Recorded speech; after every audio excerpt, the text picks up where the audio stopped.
datang kepada Bunda Maria, percayalah kepada Yesus bahwa mujizat juga akan terjadi di dalam hidup pribadi, dalam keluarga-keluarga kita, dalam relasi, dalam pekerjaan dan apapun, karena kita sungguh bergantung kepada Tuhan.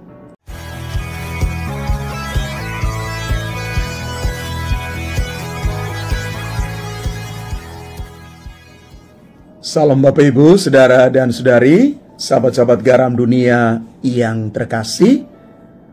Selamat hari Minggu untuk kita semua. Bacaan-bacaan suci yang kita renungkan pada hari ini mengajak kita sekalian untuk mengarahkan hati dan pikiran kita datang kepada Tuhan ketika kita menghadapi sekian banyak pergumulan di dalam hidup. Di dalam bacaan Injil yang menjadi puncak dari seluruh bacaan-bacaan suci hari ini, kita boleh sampai kepada satu titik refleksi bahwa di dalam Yesus, Tuhan dan Allah kita, Dia akan menyelesaikan segala sesuatu bagi kita tepat pada waktunya. Peristiwa perkawinan di Kana mau mengantar kita sekalian melihat dan merefleksikan makna terdalam dari mujizat air diubah menjadi anggur oleh Yesus. Paling kurang kita boleh merenungkan 3 makna spiritual, moral, dan teologis yang menjadi dasar refleksi kita untuk menelaah, memahami, merenungkan, dan menghidupi bacaan Injil hari ini. Secara spiritual, mujizat perubahan air menjadi anggur dalam pesta perkawinan di Kana menunjukkan kepada kita sekalian kehadiran Yesus di dalam kehidupan kita manusia. Yesus hadir di dalam pesta perkawinan di Kana. Artinya, Dia peduli dengan hidup manusia.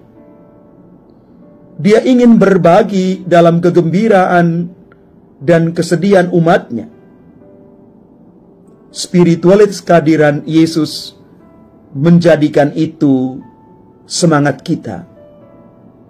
Kita ambil bagian, hadir di tengah suka dan duka saudara dan saudari kita. Kekurangan bisa menjadi kelimpahan. Peristiwa perubahan air menjadi anggur menjadi lambang kekuatan Yesus untuk mengubah segala kekurangan kita menjadi kelimpahan. Bahwa di dalam Yesus tidak ada yang mustahil. Dari kekurangan, dari ketiadaan, Dia bisa melakukan itu, bahkan menjadi sungguh berlimpah. Dan mujizat ini mau menggenapi janji Allah. Mujizat ini adalah penanda awal penggenapan janji Allah bahwa Yesus itu sungguh-sungguh adalah juru selamat.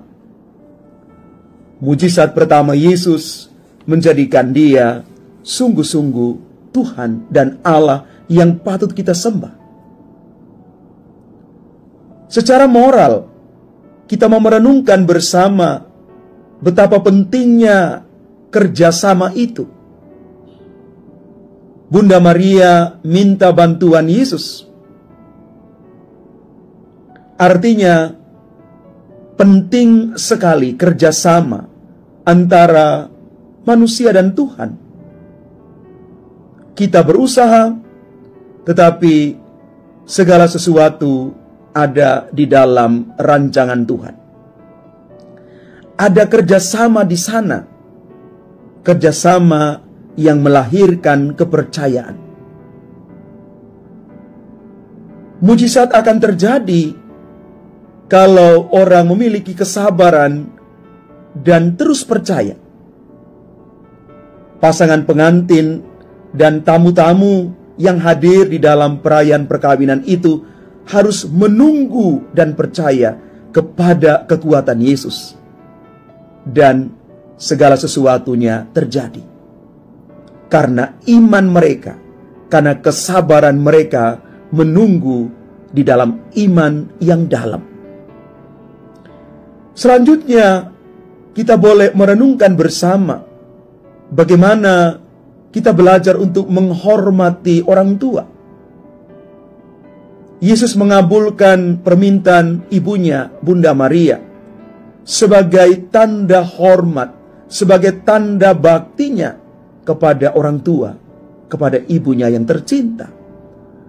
Maka mari kita belajar untuk menghormati orang tua. Dan sebaliknya, orang tua juga menghargai dan mengapresiasi anak-anak.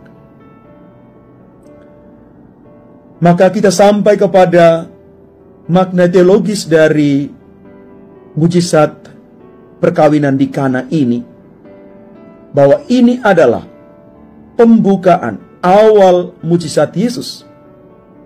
Peristiwa mulia yang luar biasa ini menandai awal semua mujizat yang akan Yesus lakukan.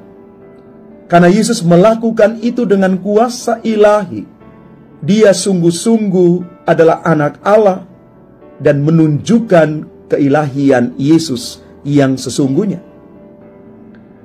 Dan pada akhirnya, inilah penggenapan kasih Allah yang menyata kepada umatnya.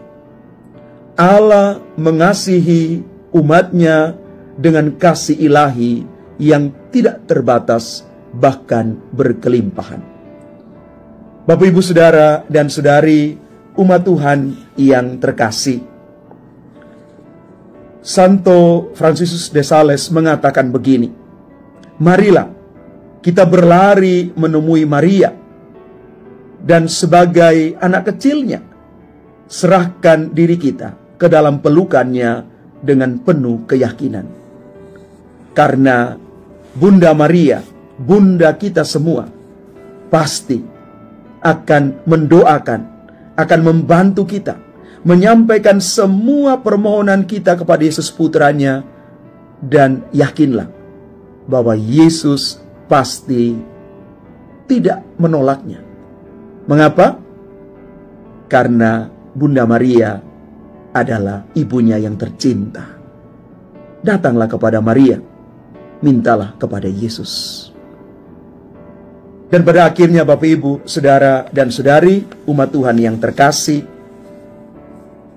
situasi kehabisan anggur yang kita baca di dalam Injil hari ini adalah situasi ambang batas di mana setiap orang itu butuh untuk diisi kembali dengan rahmat Tuhan. Melalui doa Bunda Maria, Yesus selalu menyempurnakan setiap kelemahan kita. Mari Bapak, Ibu, Saudara, dan Saudari yang terkasih, datang kepada Bunda Maria.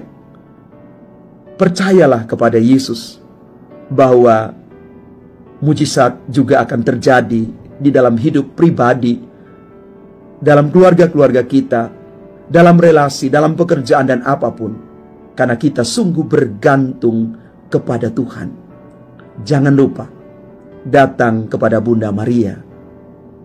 Dialah ibu yang pasti membawa setiap doa dan harapan kita kepada Yesus. Tuhan memberkati kita sekalian. Amin.